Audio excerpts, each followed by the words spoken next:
In this video, I'm looking at Motorcycle Emptiness by Manic Street Preachers. And this one has been much requested, so it's nice to finally get around to doing it. And this is the first Manic's tune that I've looked at on this channel. So I thought I'd start big and go with what is perhaps the obvious choice, but it's kind of their signature song. And it's fantastic in terms of the guitar parts, loads of hooky melodies, some great soloing. And if you're getting into lead guitar playing and looking to expand your rock vocabulary, this would be a fantastic song to learn. So I'm going to take you through all of the main parts in this tune. I want to begin by playing through a bit of it for you, so let me do that and then we'll get down to business and I'll break down the tune.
There we have it, and what a great tune this is. This one's from 1992 and it appeared on the first Manic Street Preachers album, Generation Terrorists. And I remember when this came out, and it was quite exciting times for guitar music in the UK, and I was first getting into playing guitar and music, and there was loads of great bands around at that time, and the Manics were kind of a favourite of mine. I actually revisited this album for the first time in ages earlier this week. It still stands up really well. It's a really strong record. It's got a great kind of Clash meets Guns N' Roses kind of production, and the songwriting is great. The lyrics are, of course, really great as well. So if you don't know the Manics, that's not a bad place to start. Anyway, let's get started. I'm going to break down all of the main guitar parts in this tune. I want to start by talking about the rhythm guitar.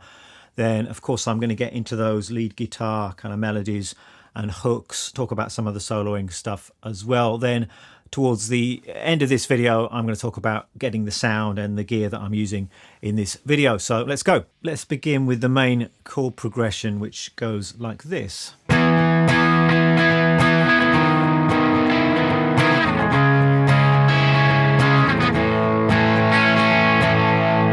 So it's a lovely descending chord progression, and I believe this is how the song started out, as a kind of strummy indie tune. And if you've not seen it, there's a fantastic interview with James Dean Bradfield on the excellent That Pedal show, where he talks about this tune, how it was written. He demonstrates a couple of the riffs as well, so that was actually very helpful for me when I was putting together this video. Well worth checking out. And yeah, he describes how this riff, this chord progression, was the song's starting point. So you can play it like this. We're starting with an E chord up at the 7th fret. We've got our root note here. I'm actually just playing an E power chord, so 7, 9 and 9 with the root note on the 5th string. We've got a bar on that, and then we're just changing the bass notes, so moving my first finger down by 1 fret, so it's kind of an E with a D sharp in the bass, then coming down to C sharp minor, just a regular C sharp minor bar chord with the 5th string root, and then down to A in the open position. And you can play this using kind of a loose indie style strum, perhaps something like this.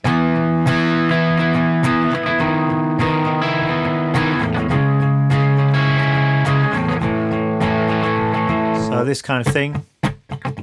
Just important just to stay loose and relaxed with your strumming hand. So we've got an 8-note rhythm in the down strokes, 2 and 3 and 4, and occasionally you're just throwing in some of the in-between upstrokes as well. So,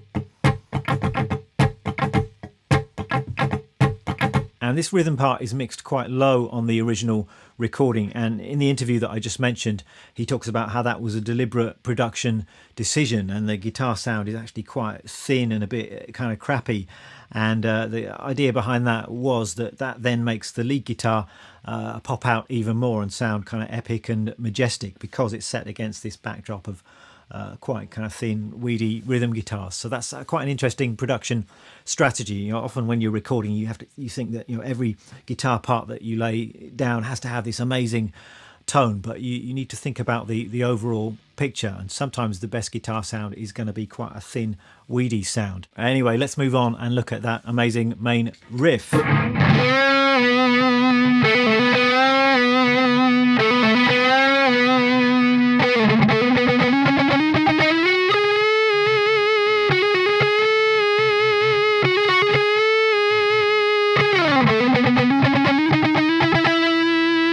And James Dean Bradfield tells a great story about how this riff came about, and they were recording the tune and it didn't have this riff in place, and the producer kind of took him aside and said, you know, you're a fan of Slash and Guns N' Roses, but you don't have your own kind of signature riff, you know, I guess like Sweet Child of Mine or something. And he kind of shut him away in a room and had the chord progression on a loop, and he said, you're not going to come out until you come up with a riff for this tune. And apparently after 10 or 15 minutes, this is what he'd come up with. So it goes like this. We're beginning with a bend at the 4th fret on the 3rd string, and we're bending that up a tone or a whole step, and then just letting it come down again. So I want to pay attention to good bending technique here. So I'm bending with my 3rd finger, but I'm supporting that with my other 2 available fingers, so all 3 fingers are pushing that string up. I'm trying to get it in tune, so the note I'm aiming for is this C sharp. So we're going from a B up to a C sharp, and then we're releasing the bend again. So, and then we've got this. So we've got A, B, A, B. That's the 2nd fret and the 4th fret. But I'm just picking the first note and then letting my fretting hand do the rest of the work with some hammer-ons and pull-offs. So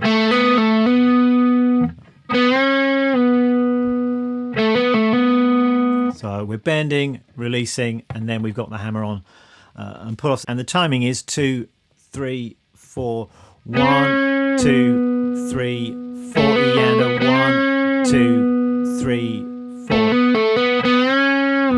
I think we do that 3 times. Then we've got this really nice kind of run climbing up the 3rd string. I think this is, for me, the trickiest part of the song to play and to get this clean and to get it up to speed. The basic idea is this. We're going from an A to a B, so 2nd to the 4th fret, and then we're just taking that move higher up the neck. So we're going now to the 4th and 6th fret, and then we're going up again. That's fret 6 and 8, and then we're finishing off the first time with 8, 9 and 11. So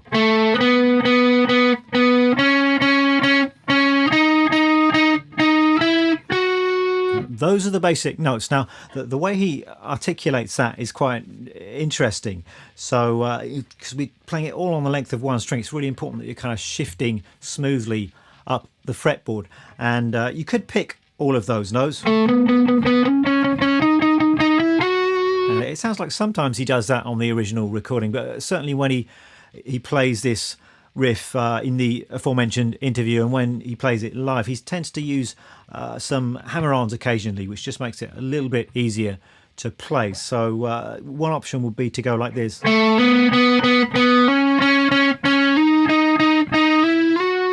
So I'm picking the first note, then I've got a hammer, and then I'm picking that note 2 more times. So pick, hammer, pick, then just taking that same idea, and then the last time you can just pick once, hammer and slide.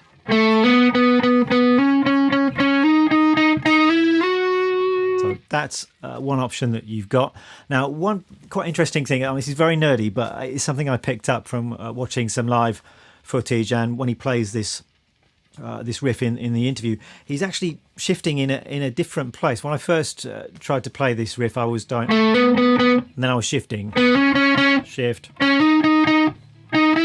like that. That certainly works, but he's doing it slightly differently. So he's shifting earlier, so he's hammer, and then he's immediately shifting.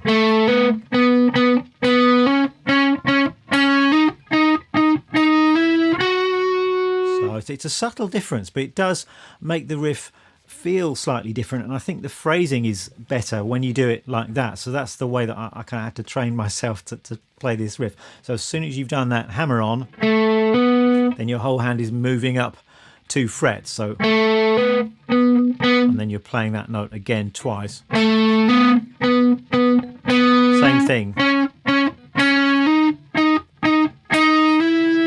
So it did take me a little bit of practice to get that smooth, but I think it's the best way to play this riff. So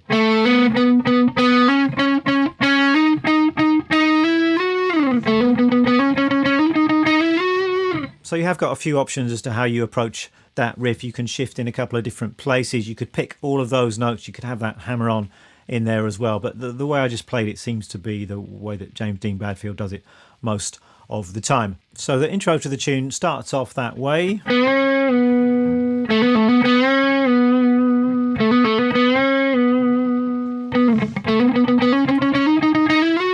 then we've got a little variation on the riff. The bend is in a different place. Now we've got this.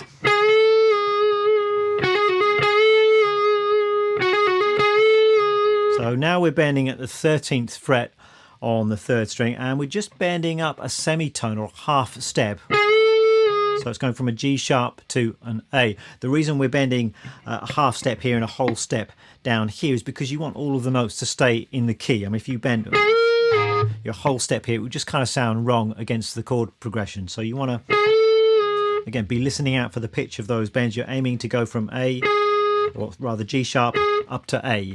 So you be careful you don't overbend that note. Otherwise it's the same kind of idea. Then the last time we just got a slide down the 3rd string, and then this ascending riff again. And leading into the verse, we're just sticking on the 9th fret, and then the first verse starts. And then in the middle of the first verse, there's a further variation on this riff.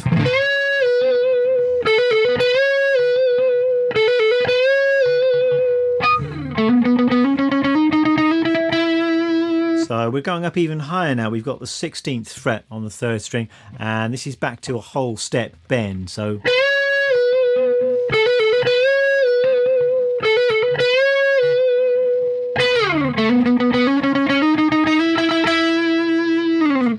if you like, you've got 3 versions of that riff. I think of it, you've got a low one, you've got a middle one, and then you've got a high one. So the low one is at the 4th fret, and then you've got the one at the 13th fret. This is just the semitone bend, and then you've got the one at the 16th fret.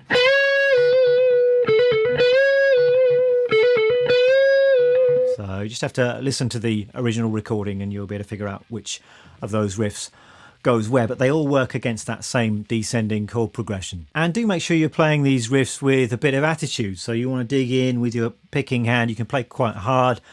And James Dean Bradfield's actually got a really nice vibrato. So whenever you've got some sustained notes, make sure you're giving it a little bit of vibrato with your fretting hand. So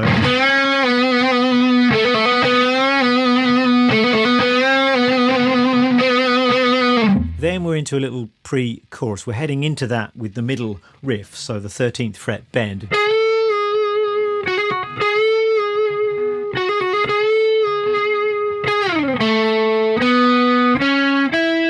And then we've got this, so 2, 4, 6, and then 5 on the B to take us into that pre-chorus. And the chords for that middle section are C sharp minor, down to E, then we've got B, and then we've got this.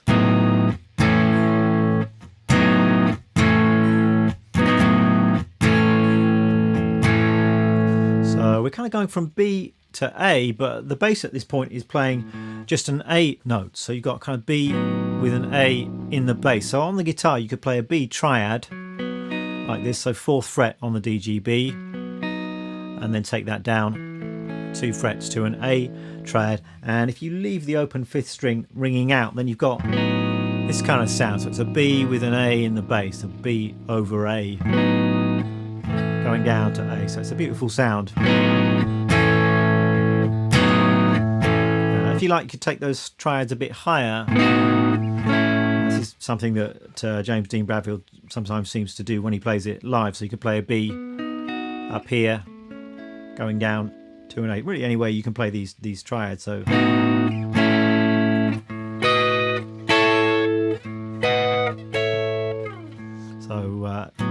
nice sound. Then over the top of that, the lead guitar is playing something like this.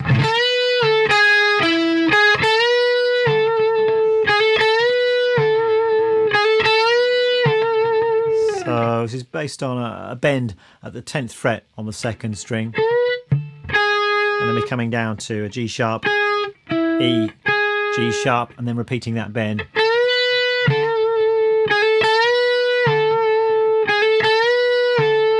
So nice little melody. You could actually play that same idea up here. It doesn't particularly matter, so you could play it at the 14th fret on the 3rd string as well. It's the same notes, just a slightly different tone, so kind of go with what you prefer there. And then for the chorus, the rhythm guitar is just going back to the main chord progression.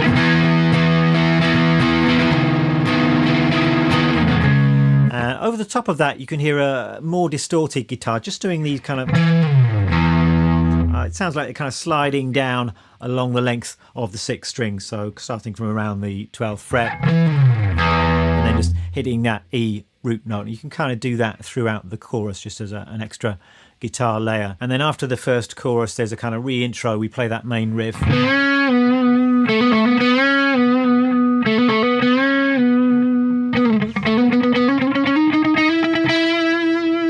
And we head into the second verse. What else have we got then? And there's a kind of extended middle section or bridge. And apparently this started out as a completely different song, and the producer heard a demo and said, why don't we try and use that in the middle of Motorcycle Emptiness. And it's another interesting production tactic. It's something the Beatles did quite a lot, I think. Paul would say, I've been working on this song, what if we try using my song in the middle of your song, John? And often you get quite interesting and surprising results. The song kind of goes somewhere that you don't expect it to, so it's something that's really worth trying from time to time. And what we've got here goes like this.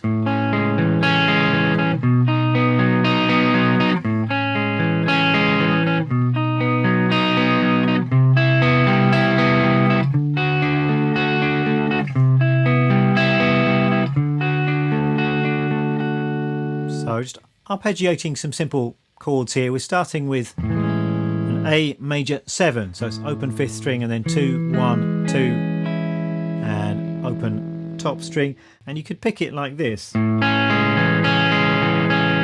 that's 5, 2, 3, 4, 2, 3, 4, 2. And then we're going to a B chord. So this is a 5th string root bar chord, picking it in the same way. A major 7 to B. And then it's really the same thing, but starting on a C major 7. So we're at the 3rd fret now. Going up to D.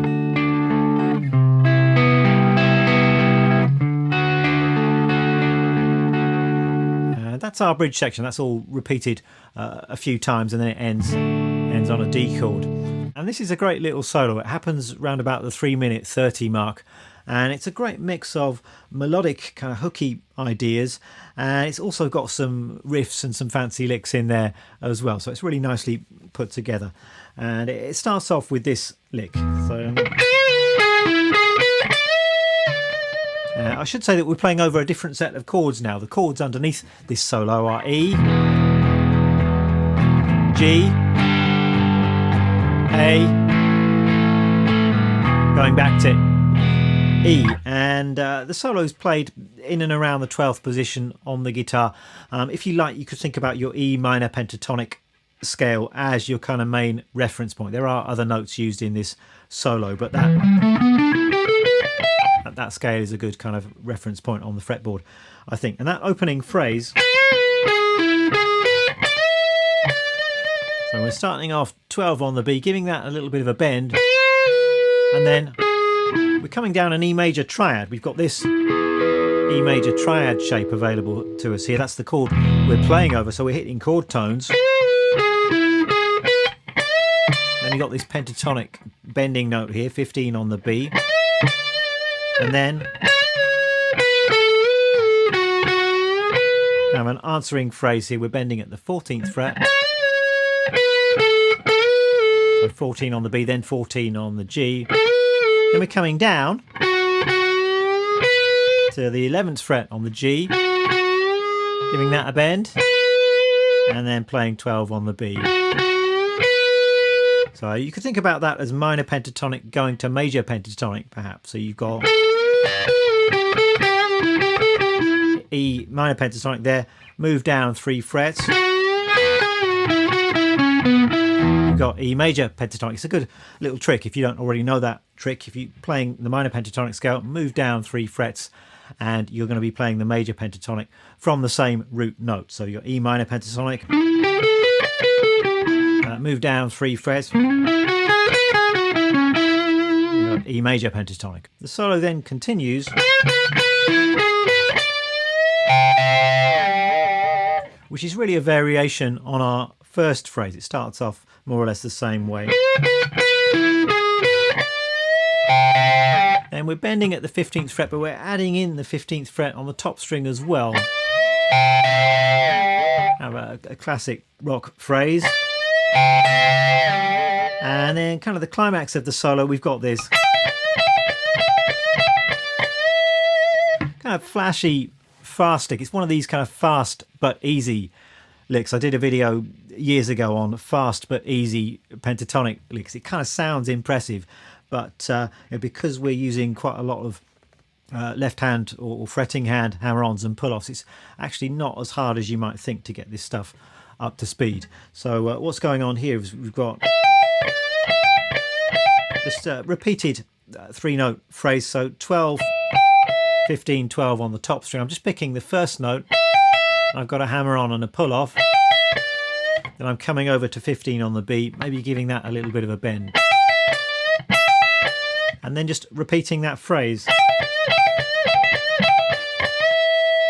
and then ending with a bend at the 15th fret on the B string.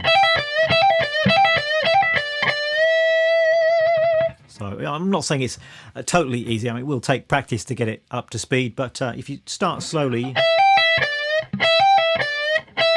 it might not be as long as you think before you can get that up to kind of a shredding speed. I think I've now covered most of the important parts to this tune. We've looked at the rhythm guitar parts, those main melodic riffs, we've got the middle section, that little solo as well. There is in fact another solo towards the end of the tune, kind of an outro solo, which is really great, but I don't think I'm going to go into it in this particular video just because it's already quite a long video and I don't want it to get too bloated. But what I might do is film an extra bonus video for people over on my Patreon page where I will break that solo down in a bit of detail. So if you're a big Manics fan, or if you're just someone who's interested in learning some great rock guitar vocabulary, then you might like to check out that extra video. Let's talk gear then, and once again in That Pedal Show interview he goes into quite a lot of detail about the guitars he used, amps and effects and all that kind of thing, so that's highly recommended. But for this particular tune, apparently the main riff wasn't played on a Les Paul, so I'd always thought it was played on his white Les Paul, but in the studio apparently that main riff was played on a thin line Telecaster. So The thin line Telecaster, it's kind of got the F hole. It's a hollow bodied Telecaster. It has got humbuckers, so it definitely sounds like humbuckers we used for this part. So that was the guitar that he used, I think, on the neck pickup for that main riff.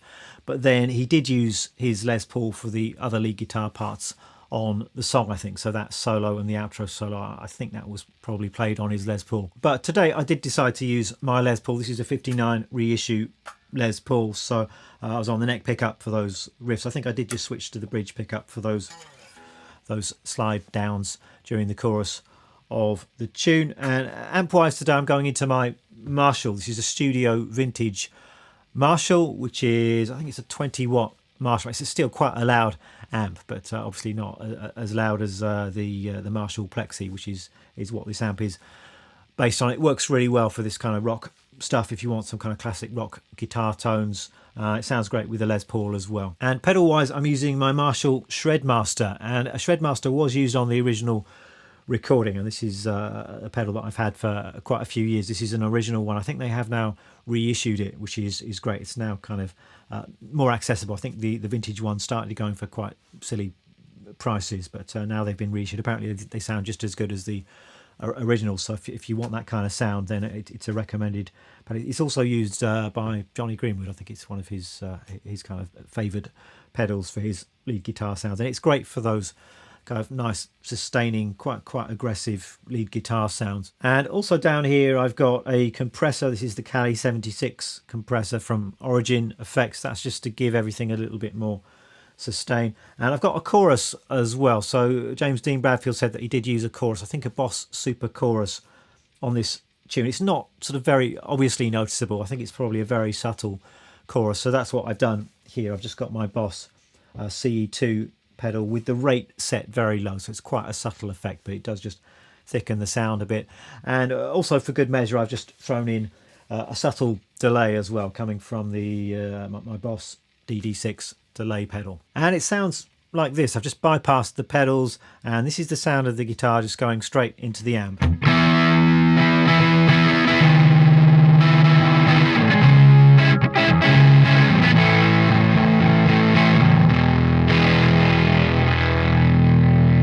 So you can hear that it's already quite a distorted sound. That's with no pedals at all. But then if I switch on the compressor and the Shredmaster, you've got this kind of sound.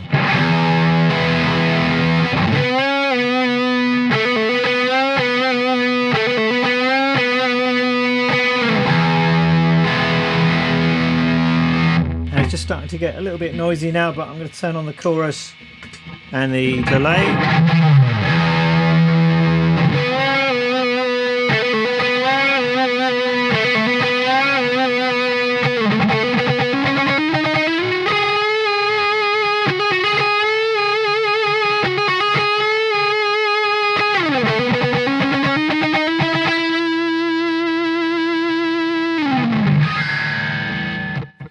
That's it for today's video. Hope you've enjoyed it. I am going to tab all of this stuff out, and you better find that tab over on the Patreon page along with my little backing track. And as I said, for those of you who are interested, I will do an extra video just for people on the Patreon page where I break down some of that end soloing stuff. I didn't want to include that in the main video just because it would become too long and bloated. But if you're really into this stuff, then you might want to check out that extra video. Thanks very much for watching, and I will see you next time.